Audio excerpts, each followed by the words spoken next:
우리는 요한복음을 통해서 예수님이 어떤 분이시고 우리가 왜 그를 믿음으로 함께 해야 되는지에 대해서 요한의 증언을 함께 듣고 있습니다. 요한복음 7장과 8장에서는 유대인의 절기 중에 초막절과 관련된 메시지를 전해주고 있습니다.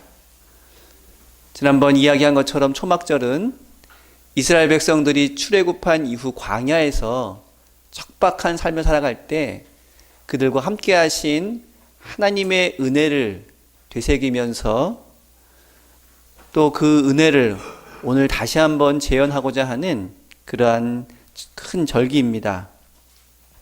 7장에서는 광야에서 물을 공급해 주시는 하나님의 은혜를 다시 한번 돌아보며 당시 유대인들은 성전에 물을 붓는 의식을 통해서 그 하나님의 은혜를 다시 재현하고자 했습니다.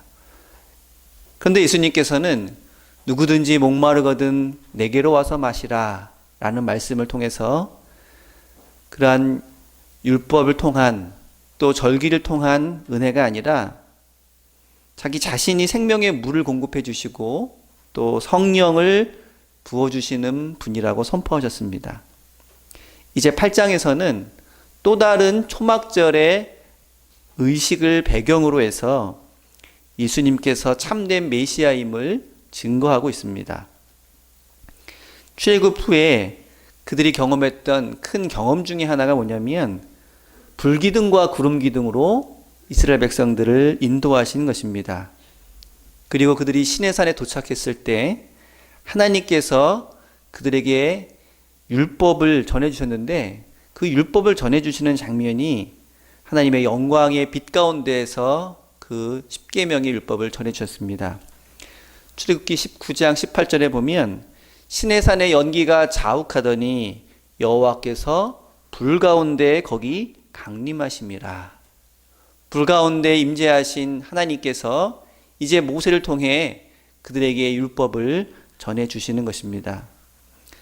그래서 이스라엘 백성들은 하나님께서 불 가운데 자기 자신을 드러내 보이시고 또 율법을 전해주셔서 하나님이 어떤 분이신지를 세상에 알리신 그 일을 기념하면서 초막절 마지막 날 밤에 여인들이 횃불을 밝히는 그런 의식을 행하였습니다.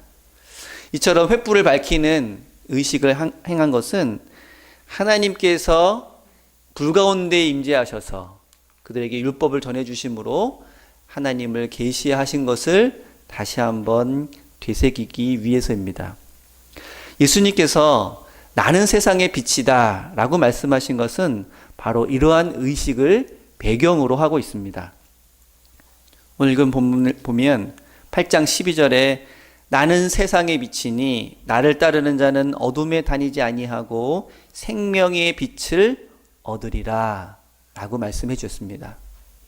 초막절의 행사로서 밤에 횃불을 밝히는 의식을 하고 하나님께서 이처럼 온 세상에 자기 자신을 밝혀 보여주실 것이다. 그리고 그 하나님을 나타내는 빛은 바로 율법이라는 의식을 행하고 있었는데 예수님께서는 내가 생명의 빛이라고 말씀하고 계신 것입니다. 예수님을 통해서 하나님을 알 수 있게 된다는 것입니다. 그 전까지는 율법을 통해서 하나님을 알게 된다. 그들은 그렇게 믿고 따라왔는데 예수님께서는 매우 파격적으로 내가 빛이다. 나를 통해서 이제 하나님을 알게 되고 하나님의 뜻이 온 세상에 비춰지게 될 것이다. 이런 선포를 하고 계신 것입니다. 요한복음을 읽다 보면 나는 무엇이다 라고 하면서 예수님이 스스로 자신을 선포하시는 말씀을 자주 듣습니다. 초막절과 관련된 7장에서 예수님은 나는 생명의 물이다 라고 하면서 그 의미를 알려주셨습니다. 8장에서는 나는 세상의 빛이다 라고 하면서 예수님이 어떤 분이신지에 대해서 스스로 선언을 하고 있는 것입니다. 이 빛은 구약 성경에도 많이 등장을 하고 있고 또 그 당시 종교와 철학에서도 자주 언급하고 있는 상징입니다. 근데 주로 이 빛과 어두움은 선과 악을 각각 상징하곤 합니다. 빛은 선함을 상징하고 어두움은 악함을 상징하면서 성경에서도 그렇게 빛과 어두움을 대조적으로 보여주고 있습니다. 요한복음에서도 이와 같은 의미로 빛과 어두움을 이야기하곤 했습니다. 그런데 오늘 말씀하신 이 빛은 계시의 수단을 상징하고 있습니다. 계시의 수단. 좀 쉽게 말하자면 빛이 있어야 우리는 사물을 볼 수 있습니다. 여러분, 깜깜한 밤에 불을 다 끄고 보면 우리가 익숙하게 다니던 길도 그리고 집안에서도 사물을 볼 수 없게 되어서 갑자기 당황스러운 때가 있습니다. 우리가 사물을 본다는 것은 빛이 그 역할을 감당하기 때문에 그렇습니다. 우리는 빛 때문에 세상을 볼 수 있고 볼 수 있기 때문에 지식을 얻을 수 있습니다. 세상에 일어난 일들을 관찰하고 또 주의 깊게 살펴봄으로 인해서 그 뒤에 있는 이치를 깨닫게 되는 것을 지식이라고 합니다. 근데 이것이 가능하기 위해서는 빛이 있어야 합니다. 그래서 이 빛이 곧 지식을 얻게 하는 수단이며 또 계시의 수단이라고 하는 것입니다. 예수님께서 자기 자신을 빛이라고 말씀하시는 것은 이 빛 대신 예수님을 통해서 하나님을 보고 하나님을 알게 한다는 그런 뜻입니다. 그 전까지 유대인들은 하나님을 온전히 알기 위해서는 율법을 온전히 지켜야 된다. 율법을 통해서 하나님을 알 수 있다. 그렇게 굳게 믿어왔습니다. 그래서 초막절에 불을 밝힘으로 인해서 그 옛날 시내산에서 불 가운데 임하신 하나님이 율법을 전해주신 것처럼 밝히 비추는 이 빛을 통해서 이 율법을 통한 하나님을 아는 지식이 온 세상에 널리 퍼져나가기를 그들은 기원했습니다.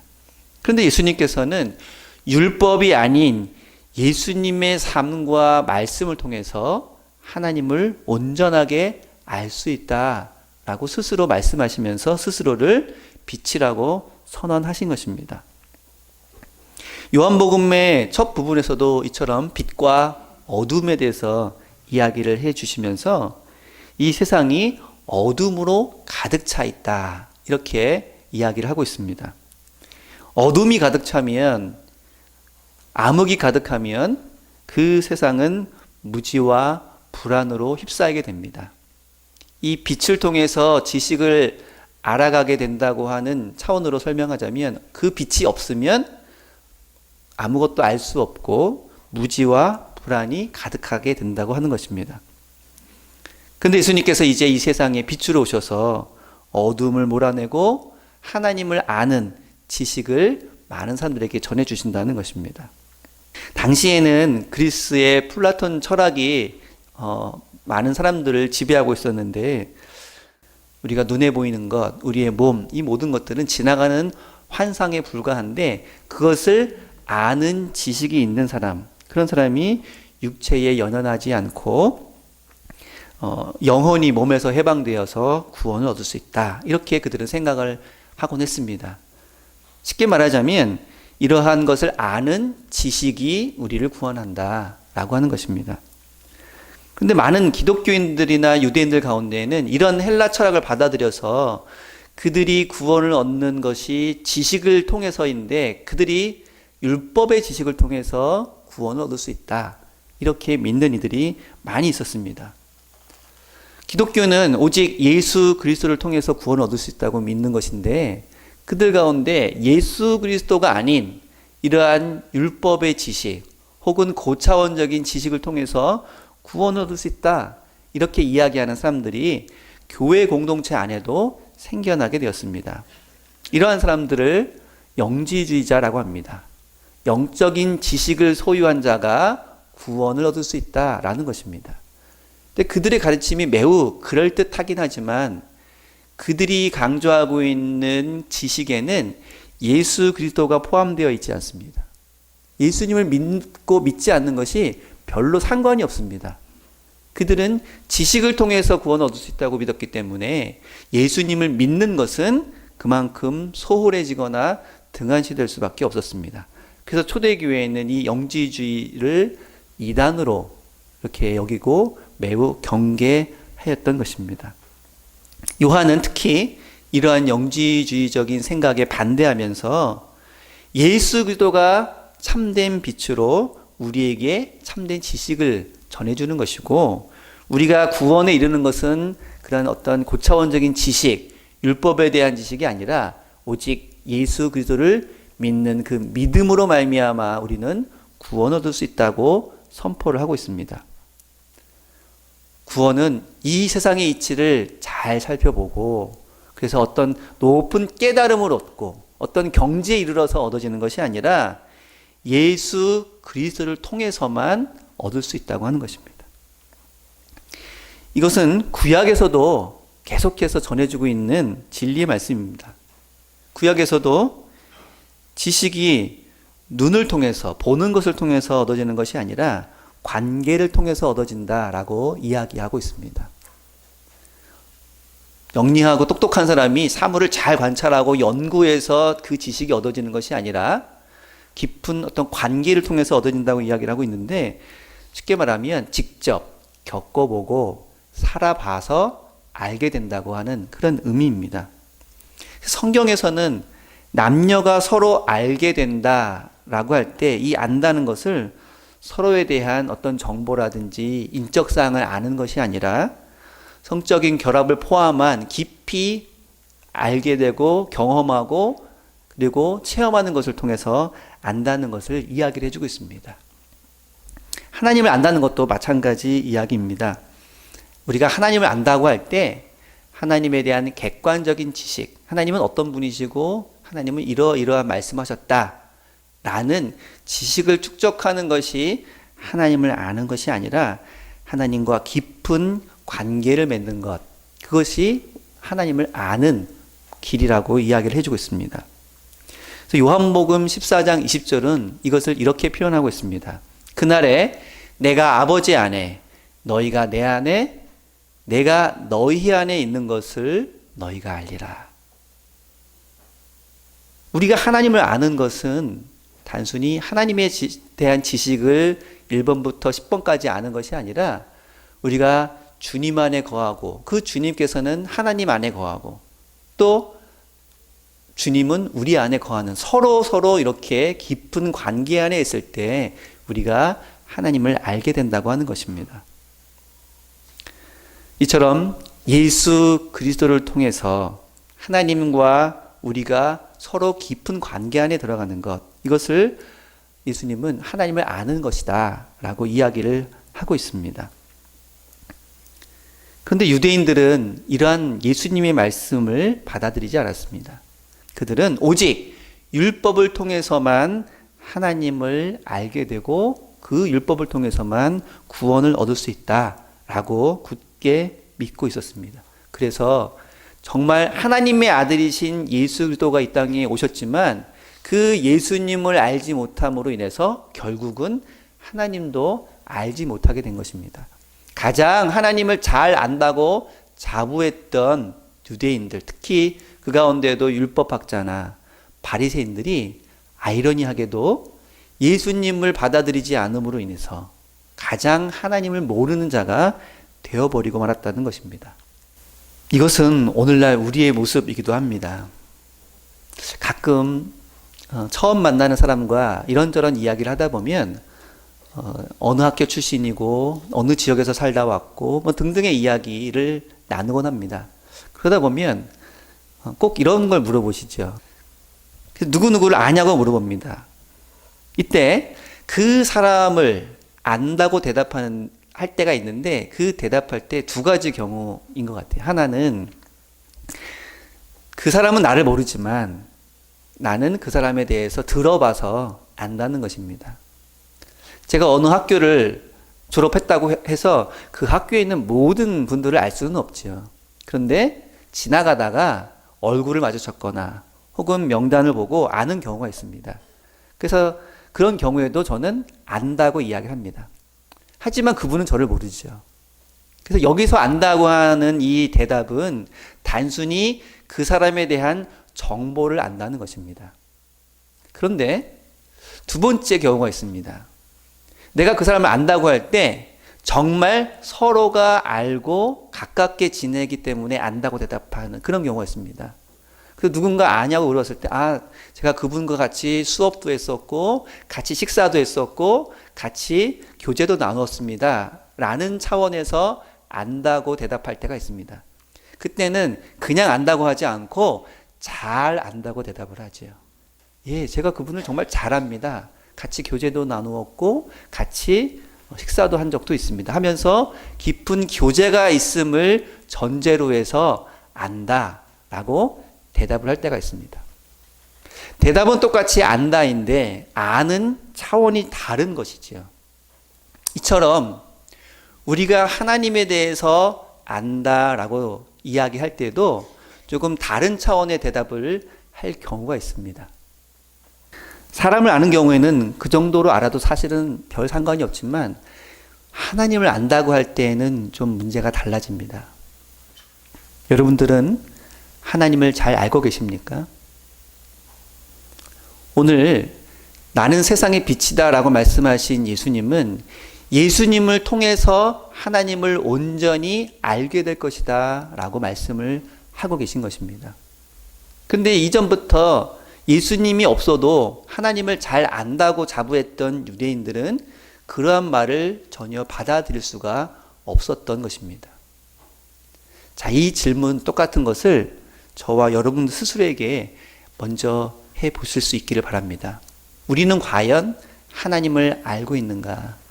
알고 있다면 어떻게 알고 있는가?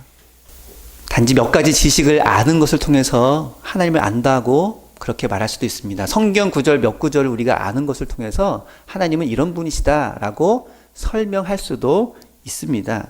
그런데 그런 차원으로 보면 아마 신학대학 교수님이나 신학 박사나 혹은 성경을 많이 읽은 목사님이 가장 하나님을 잘 알고 있는 사람으로 여겨질 수도 있습니다. 그런데 과연 그럴까요? 성경을 많이 공부하고 또 교수님으로 일하시는 분들이 정말 하나님을 잘 아는 분이라고 그렇게 자신 있게 말할 수 있을까요? 안타깝게도 가끔 이 유대인 중에서 바리새인이나 율법학자들처럼 성경에 대해서 많이 알고 있는 사람 가운데 정말 제대로 하나님을 모르는 사람들도 없지 않아 있습니다. 그리고 만약 이 성경적 지식 혹은 신학적 지식이 하나님을 아는 기준이 된다면 우리의 어떤 부모님이나 할아버님, 할머님 세대 가운데 한글도 제대로 깨우치지 못해서 성경을 제대로 읽어보지 못하셨던 분들은 평생 하나님도 알지 못하고 살았던 분으로 그렇게 여겨질 수도 있습니다. 그러나 우리는 그것이 아니라는 것을 이미 알고 있습니다. 아무리 지식적으로 하나님을 많이 안다고 해도 정말 하나님을 아는 분일까 의심되는 분이 있는가 하면 반면에 글을 몰라서 성경을 직접 읽어보지는 못했지만 그 누구보다도 하나님을 잘 아는 삶을 살았던 분들도 우리는 알고 있습니다. 처럼 하나님을 안다고 하는 것은 어떤 지식을 쌓아서 얻게 되는 그러한 양적인 면을 이야기하는 것이 아니라 오늘 예수님께서 우리에게 말씀하신 것처럼 날마다 주님과 함께 동행하는 삶을 살아갈 때 주님이 우리에게 주신 그 말씀과 삶을 그대로 살아가는 삶을 살아갈 때 우리는 그 누구보다도 하나님을 깊이 아는 삶을 살아갈 수 있을 것입니다. 사실은 그러기 위해서 성경을 읽기도 하고 그러기 위해서 예배를 통해 하나님을 아는 그리고 하나님을 체험하는 것을 우리는 나누기도 합니다. 오늘 나는 세상의 빛이다 라고 말씀하신 그 주님의 말씀과 삶에 날마다 동참하기를 원해서 그 길을 걸어가는 그런 사람들이야말로 그 누구보다도 하나님을 깊이 아는 지식에 이르는 삶을 살아갈 줄로 믿습니다. 이러한 지식뿐만 아닌 삶을 통해서 하나님을 분명히 경험하고 체험하고 또한 그 말씀대로 살아가는, 그래서 주님을 닮아가는 삶을 살며 하나님을 깊이 아는 그런 저와 여러분 모두가 되실 수 있기를 바랍니다.